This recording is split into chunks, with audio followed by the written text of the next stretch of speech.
Hi everyone, मैं वीरेंद्र कुमार आप सभी का अपने चैनल बीकेसी लर्निंग पॉइंट पे स्वागत करते हैं। आज हम सभी लोग यहाँ पे देखेंगे नियंत्रित कंक्रीट और साधारण कंक्रीट में अंतर। यह जो क्वेश्चन है बीटीई की परीक्षा की दृष्टि से बहुत ही महत्वपूर्ण है, जो कि सीटी या कह सकते हैं कंक्रीट टेक्नोलॉजी के अंतर्गत पूछा जाता है। इसमें यहाँ पे जो क्वेश्चन पूछे जाते हैं, इसमें एक तो यह कहा जाता है कि नियंत्रित कंक्रीट और साधारण कंक्रीट में अंतर बताइए, या फिर इन दोनों में तुलना करने के लिए कहा जाता है, या फिर इसी को पूछा जा सकता है मिक्स डिजाइन और साधारण कंक्रीट में अंतर बताइए, या फिर मिक्स डिजाइन कंक्रीट और नॉमिनल कंक्रीट में अंतर बताइए या तुलना करिए। तो सबसे पहले यहाँ पे हम देखते हैं कि मिक्स डिजाइन कंक्रीट होता क्या है और साधारण कंक्रीट क्या होता है। जैसे कहा जाए कि जो कंक्रीट है, कंक्रीट का उत्पादन किया जाता है या कंक्रीट के अवयवों को मिक्स करके जब कंक्रीट के रूप में प्राप्त किया जाता है, तो उस आधार पे या उत्पादन के आधार पे कंक्रीट को दो भागों में बांट दिया गया है। एक हमारा है मिक्स डिजाइन कंक्रीट और दूसरा है साधारण कंक्रीट या नॉमिनल कंक्रीट कहा जाता है। मिक्स डिजाइन को नियंत्रित कंक्रीट या कंट्रोलेड कंक्रीट भी कहा जाता है। तो यहाँ पे अगर बात की जाए साधारण कंक्रीट की, तो साधारण कंक्रीट जो बनाए जाते हैं, इसकी जो संक्रियाएं होती हैं, संक्रियाएं, इन सभी संक्रियाओं पर नियंत्रण रखने की आवश्यकता नहीं पड़ती है। लेकिन जो मिक्स डिजाइन कंक्रीट बनाए जाते हैं, तो इसकी जो संक्रियाएं होती हैं या उत्पादन की जो प्रक्रिया होती है, सभी संक्रियाओं पर पूर्णतः नियंत्रण रख करके बनाया जाता है और जहाँ तक संभव होता है इसमें मशीनों का ही प्रयोग किया जाता है। यानी मिक्स डिजाइन कंक्रीट बनाते हैं तो उसमें अधिक से अधिक मशीन प्रयोग किए जाएंगे और इसकी जो संक्रियाएं होंगी, सभी संक्रियाओं पर पूर्णतः नियंत्रण रख करके बनाया जाता है। तो यहाँ पे हम आज देखेंगे कि इन दोनों में अंतर क्या होता है या तुलना क्या कैसे किया जाता है। तो ये है विशेषताएं कंक्रीट की। इन्हीं विशेषताओं के आधार पे ही यह निर्धारित किया जाएगा कि मिक्स डिजाइन में क्या किया जाता है और साधारण कंक्रीट में कौन सा कार्य किया जाता है। जैसे सबसे पहले यहाँ पे दिया गया है सामर्थ्य। तो मिक्स डिजाइन कंक्रीट जो बनाई जाती है, इसकी जो सामर्थ्य होती है, यह सामर्थ्य अधिक होती है, जबकि साधारण कंक्रीट की सामर्थ्य मिक्स डिजाइन के अपेक्षा कम होती है। यानी जब दोनों प्रकार के कंक्रीट बनाए जाते हैं तो एक ही होता है। जैसे अगर कहा जाए कि एक 15 सेंटीमीटर का घन बनाया गया और 28 दिन तक इसकी तराई करते हैं, इसकी जो संक्रियाएं हैं उस पर यदि नियंत्रण नहीं रख करके बनाया जाता है तो वह साधारण कंक्रीट कहलाता है, तो उसकी सामर्थ्य कम होगी। लेकिन इसकी जो संक्रियाएं हैं, सभी संक्रियाओं पर पूर्णतः नियंत्रण रख करके बनाया जाता है, तो उसकी जो सामर्थ्य होगी वह अधिक आ जाएगी। वहीं पे बात करें ग्रेड की, तो जो साधारण कंक्रीट होता है, इसमें जो ग्रेड होते हैं कंक्रीट के, वह M5 से लेकर के और M80 तक होते हैं कंक्रीट के ग्रेड। लेकिन जब साधारण कंक्रीट बनाई जाती है तो उसमें M5 से लेकर के और M25 तक का ही बनाया जा सकता है, क्योंकि M5 से M25 के जो कंक्रीट के ग्रेड हैं उनके अनुपात निर्धारित हैं। जैसे अगर कहा जाए कि M15 ग्रेड है, तो इसके लिए जो अनुपात निर्धारित किया गया है यह है 1:2:4।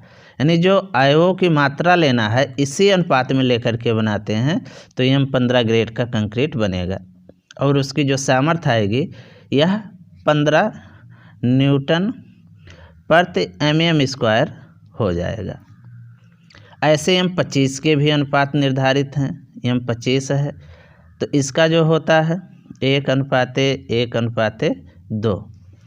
इसके ऊपर के जो ग्रेड हैं उनके अनुपात निर्धारित नहीं है। अगर निर्धारित नहीं है तो इनकी मात्रा किस प्रकार से ली जाए यह निर्धारण नहीं हो पाता है। तो ऐसी स्थिति में कहा जा सकता है कि यदि साधारण कंक्रीट बनाई जाती है तो इसमें M5 से लेकर के और M25 ग्रेड तक की जो कंक्रीट है उन्हीं को साधारण कंक्रीट के अंतर्गत बनाया जा सकता है।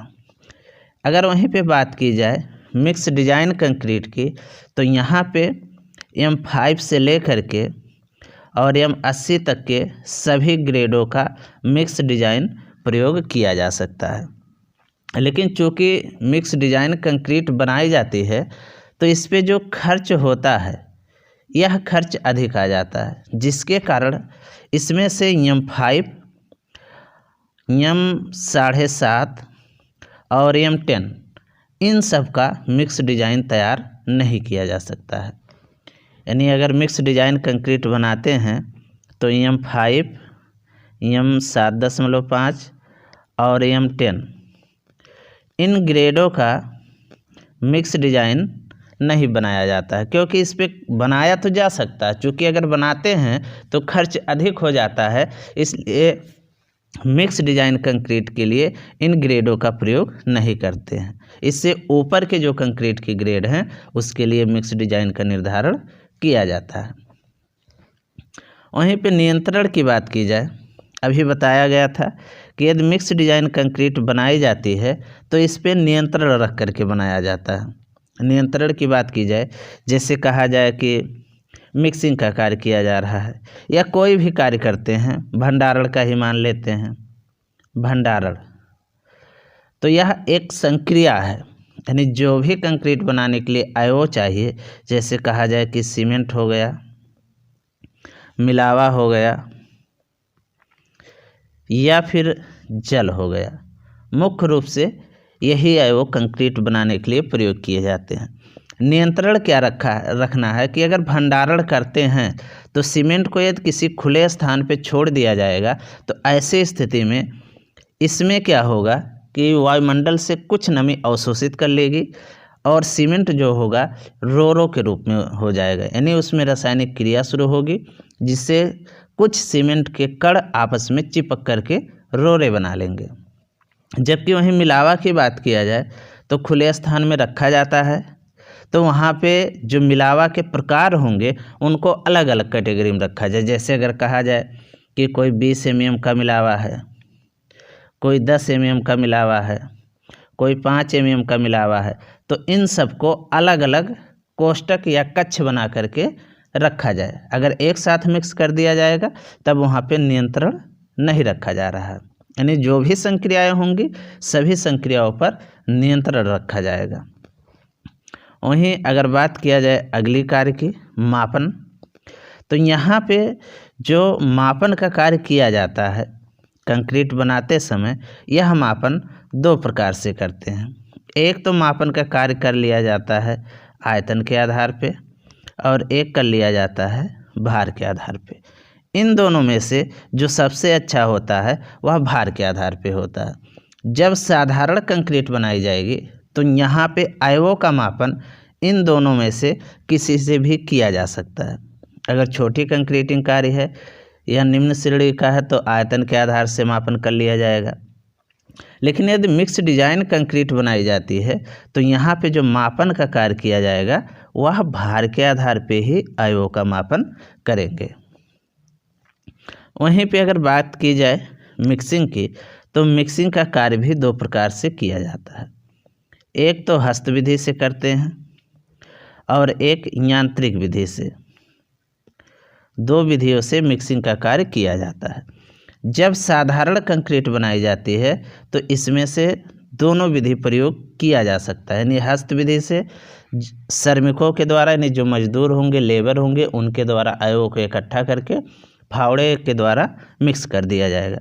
यांत्रिक विधि से करते हैं तो आयों को मिलाने के लिए मिक्सर प्रयोग करते हैं। यानी जब साधारण कंक्रीट बनाई जाएगी तो इन दोनों का प्रयोग किया जा सकता है, लेकिन जब मिक्स डिजाइन कंक्रीट बनाई जाएगी तो यहाँ पे सिर्फ यांत्रिक विधि का ही प्रयोग किया जाएगा, क्योंकि इसमें बताया गया था कि जब मिक्स डिजाइन कंक्रीट बनाई जाती है तो इसमें अधिक से अधिक मशीनों का प्रयोग किया जाता है।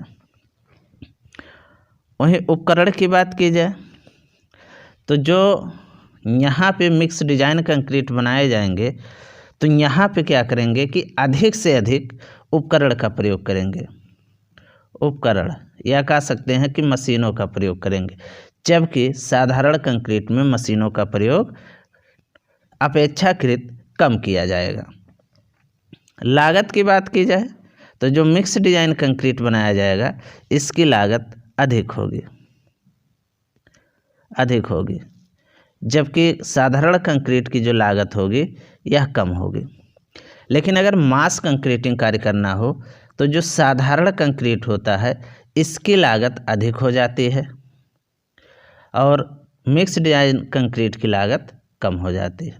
वैसे सामान्यतः देखा जाए तो मिक्स डिजाइन की जो लागत होगी वह अधिक आएगा, यानी कह सकते हैं कि थोड़ी सी कंक्रीटिंग कार्य करना हो, मान लेते हैं 10 घन मीटर कंक्रीटिंग कार्य करना है तो मिक्स डिजाइन के द्वारा करते हैं तो अधिक से अधिक मशीन का प्रयोग करेंगे तो उसके भाड़े और उस पर अतिरिक्त खर्च होंगे, जिसके कारण कंक्रीट का खर्च अधिक हो जाएगा, जबकि इसमें मशीन का प्रयोग करना आवश्यक नहीं है इसलिए इसका खर्च कम हो जाएगा।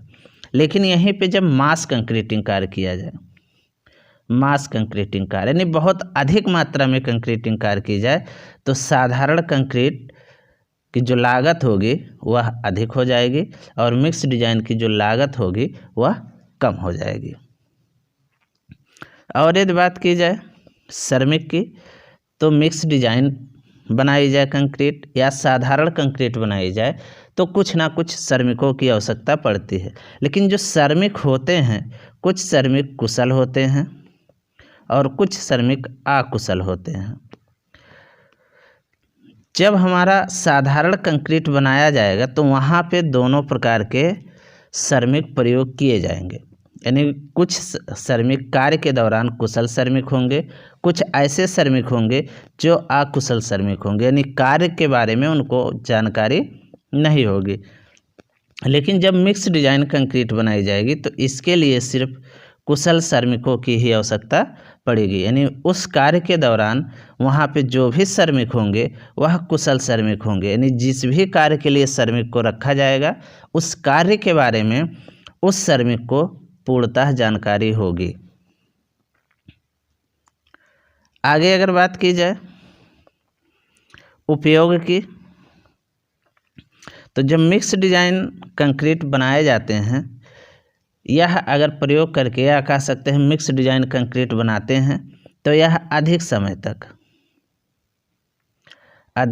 तक चलता है या इसकी जो आयु होती है आयु अधिक होती है, जबकि अगर साधारण कंक्रीट बनाई जाती है तो इसकी जो आयु होती है वह कम होती है। साधारण कंक्रीट कम समय तक चलता है, मिक्स डिजाइन कंक्रीट अधिक समय तक चलता है। इसका उपयोग महत्वपूर्ण कार्यों के लिए किया जाता है, जबकि साधारण कंक्रीट का उपयोग निम्न कार्यों के लिए किया जाता है। अंतिम पॉइंट इसमें दिया गया है ध्यान देने हेतु तत्व, यानी मिक्स डिजाइन कंक्रीट बनाई जाए या साधारण कंक्रीट बनाई जाए तो यहाँ पे कुछ विशेष ध्यान देने की आवश्यकता पड़ती है। जैसे अगर कहा जाए कि जो कंक्रीट की संक्रियाएं हैं क्या संक्रियाएं सुचारू रूप से चल रही हैं या नहीं, जिस भी सामग्री की आवश्यकता है क्या सामग्री कार्यस्थल पे उपस्थित है या नहीं, यदि सामग्री है तो इसमें कुछ कमियां हैं या नहीं हैं, इनको दूर किया जाए या उसके स्थान पे दूसरे सामग्री प्रयोग की जाए। तो ये जो छोटे मोटे ध्यान देने योग्य बात होती हैं या तत्व होते हैं, मिक्स डिजाइन कंक्रीट बनाई जाए और साधारण कंक्रीट बनाई जाए तो दोनों में ध्यान दिए जाते हैं। लेकिन यदि वही कमी बहुत कम मात्रा में होती है तो साधारण कंक्रीट में प्रयोग कर लिया जाता है, जबकि मिक्स डिजाइन कंक्रीट बनाते समय प्रयोग नहीं की जाती है। अगर यह वीडियो आप सबको अच्छा लगे तो इसको लाइक करें, शेयर करें तथा हमारे चैनल को सब्सक्राइब करें। यह वीडियो देखने के लिए आप सभी का धन्यवाद।